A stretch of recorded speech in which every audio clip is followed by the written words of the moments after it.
నమస్తే. మనతో పాటు సీనియర్ జర్నలిస్ట్ దాము బాలాజీ గారు ఉన్నారు. వారితో మాట్లాడదాము. విశ్వనాథ్ అండ్ సన్స్ కి సంబంధించి రివ్యూ.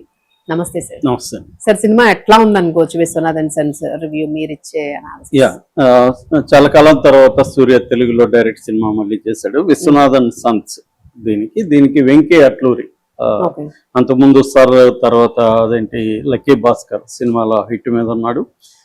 సూర్య కూడా కరుపు సినిమాతో 320 కోట్లు అది గ్రాస్ చేసింది. సో ఇద్దరు కూడా హిట్ ఫెయిర్ అని చెప్పవచ్చు, డైరెక్టర్ అండ్ వీళ్ళు. సో ఈ సినిమా రివ్యూ ఎలా ఉందో చెప్తాను. దీని నిడివైతే 2 గంటల 41 నిమిషాలు.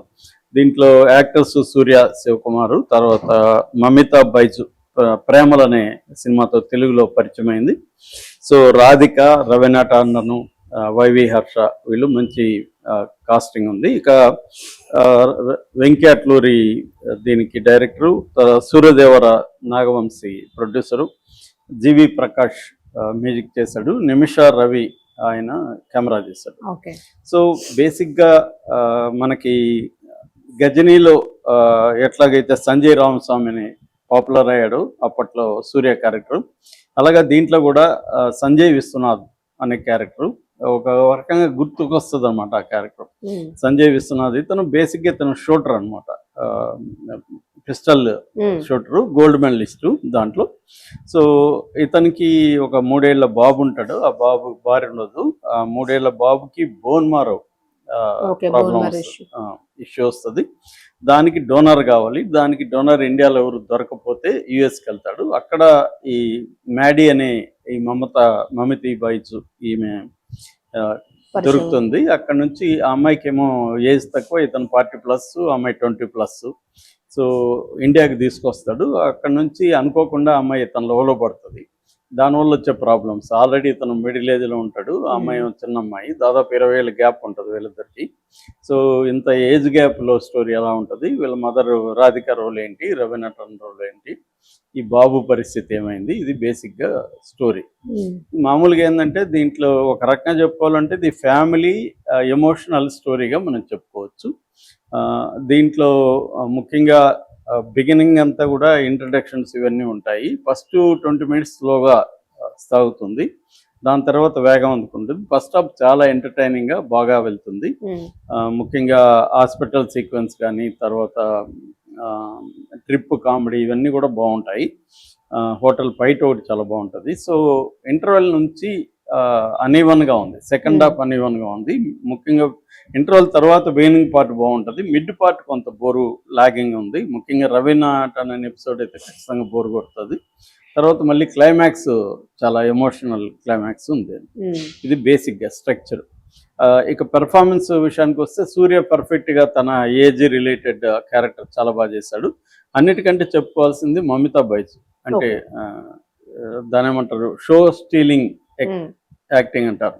అంటే ఆ అమ్మాయి మొత్తం సినిమాకి ప్లస్ అని చెప్పొచ్చు.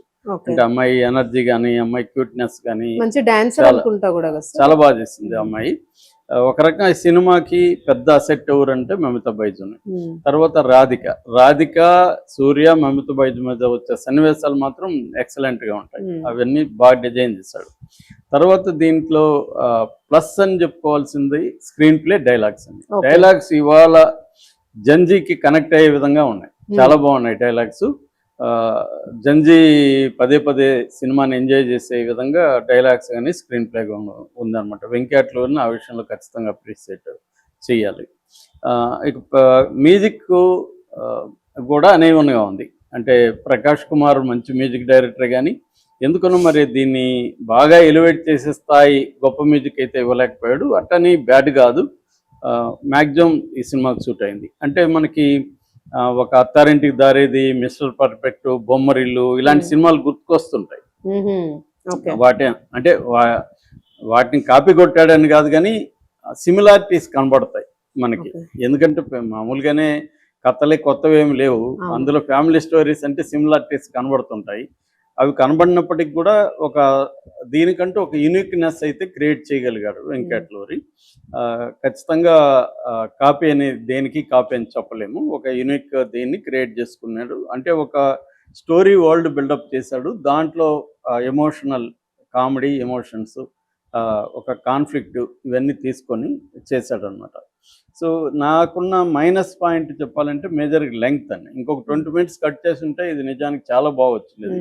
మరి ఎందుకని ఈ మధ్య అంటే తీసేసి దాన్ని ఎడిటింగ్లో తీయాలంటే ఇబ్బంది పడతారా, లేకపోతే ఇదంతా బాగుందని వాళ్ళు నమ్ముతారో తెలియదు. మరి ఎడిటర్లు ఏం చేస్తారు, ఎడిటర్లు గట్టిగా చెప్పాలి కదా. సో ఒక 20 నిమిషాలు దీంట్లో లేపుండొచ్చు. 2 గంటల 40 నిమిషాలు అనవసరం. 20 మినిట్స్ అంటే ఎక్కువ 20 మినిట్స్ లేపేస్తే ముఖ్యంగా మిడ్ పార్ట్ అండి. ఎప్పుడైనా సెకండ్ హాఫ్ బాగుండాలి. ఫస్ట్ హాఫ్ ను భరిస్తారు జనం, సెకండ్ హాఫ్కి వచ్చేసరికి భరించే స్థాయి తగ్గిపోతా వస్తుంది. అక్కడ బాగా ఇచ్చేయాలి. అక్కడ ఇది కొంత మిడ్ పార్ట్లో ఇబ్బంది పెట్టింది. సో అదొకటి మేజర్ ప్రాబ్లము. రెండోది సబ్ప్లాట్లు కూడా ఎక్కువైనాయి, అది అనవసరం యాక్చువల్గా.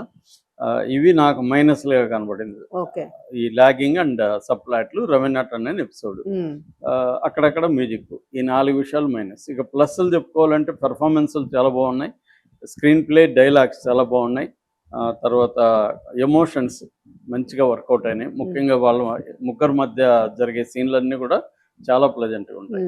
సో అంటే మనం క్రిటికల్గా చెప్తాం కాబట్టి మైనస్లు చెప్తాం, కానీ మామూలు ఒక ఆడియన్గా చూస్తే ఈ మైనస్లన్నీ క్షమించి సినిమాని బాగా ఎంజాయ్, ఎవరేజ్ కాదు బాగా ఎంజాయ్ చేయొచ్చు.